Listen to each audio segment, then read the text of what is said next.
Hi anime lovers! Welcome to Otaku on Air. In this video, we are going to talk about Solo Leveling Episode 10. The episode begins with after completing another eventful raid, Jinwoo and Lee Joo-hee take the opportunity to catch up during a leisurely walk through a serene park. Joo-hee, a B-rank healer, confesses her belief that her timidity might not be suited for the life of a hunter anymore. However, she expresses gratitude for the lower-ranking raids that led to her meeting Jinwoo, admiring the unwavering determination in his eyes despite the numerous injuries she had to heal. Joo-hee returns the E-rank essence stone Jinwoo gave her the last time they met each other, revealing she never sold it. She decides to retire as a hunter and return home, and expresses her hope to see Jinwoo again soon, parting with a smile. Alone, Jinwoo thinks back to a warning Woo Jinchul gave him after the raid, concerning his previous dungeon incident.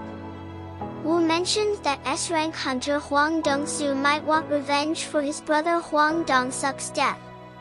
He suggested Jinwoo and Jinho, the raid's other survivor, should be cautious or even consider leaving the country because the law is powerless to deal with S-ranks.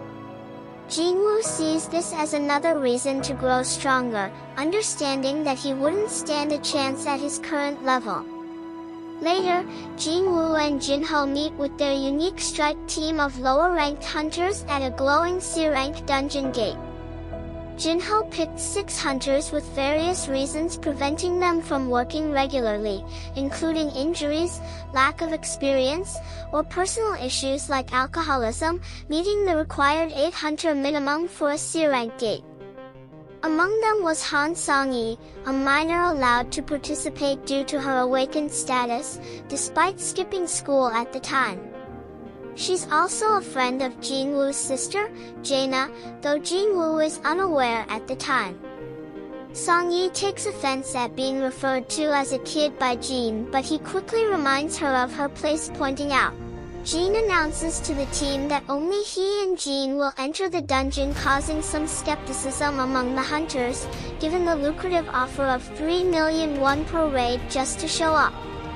As Jinho explains the contract details, including the non-disclosure agreement, Jinwoo redeems the stealth skill he acquired from a runestone after defeating Kong Taishik. The duo then proceeds into the C-rank gate alone, after Jinwoo forces Jinho to take off the ridiculous set of high-rank armor he was wearing. However, he was allowed to wear the helmet at least. The rest of the strike team, skeptical and somewhat dismissive after receiving their payment, waits outside as told. Their astonishment is clear when Jinwoo and Jinho reappear only an hour later.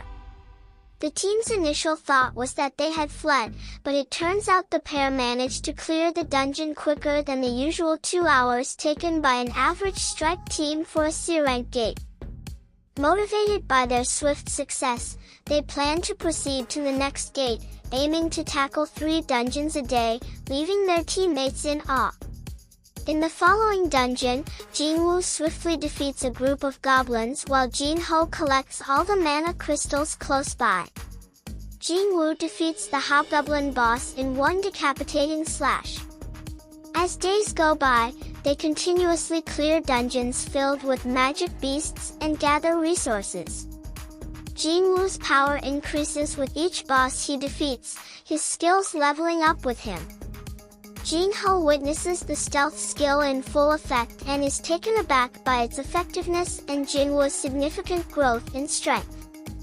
Jinwoo successfully clears dungeons inhabited by snakes, scorpions, and werewolves, eventually becoming level 40. He levels his dash skill for the first time and gains new abilities, advanced dagger wielding and fatal strike. Recognizing the need for more mana to use these skills, as he's been dependent on mana potions from the system shop, he plans to boost his intelligence, not feeling quite prepared to tackle the Demon King Castle. Jinwoo assesses his power as somewhere between B rank and A rank, using a rank hunter Woo Jinchul as a benchmark. Then, a system alert informs him he's eligible for the job change quest. At the White Tiger Guild headquarters, the news of Jinwoo spending a huge sum of 150 million won on rights to C-rank gates catches the eye of manager An Sang-min and his assistant Hyun Kichul. An remembers Sung Jinwoo's name from the infamous double dungeon incident and is immediately intrigued. Considering Jinwoo's narrow escapes from 3 dangerous situations, the double dungeon, Hwang Dong-suk strike team, and Kong Taishik's attack, An suspects that Jinwoo might have gone through a second awakening. Eager to learn more, An decides to investigate at one of the gates personally. An and Kichul reach the C-rank gate entrance and are surprised to see a group of mismatched hunters lounging outside, similar to a picnic. Han Song-hee comes over and informs them that the area is restricted, and they are surprised that she is a hunter too. Han deduces that Jinwoo is tackling the dungeon solo, which further fuels his resolve to recruit him as he would be a major find for them. The two decide to leave but stop to discreetly listen in as Jinwoo and Jinwoo exit the gate. Jinwoo requests a day off to tackle the job quest, prompting Jinwoo to delay their upcoming gate reservations before they head to the next gate of the day. Elsewhere, Guildmaster Choi Jong-in is tormented by visions of his fellow hunters consumed by fire, with a gigantic ant looming over him as he kneels helplessly.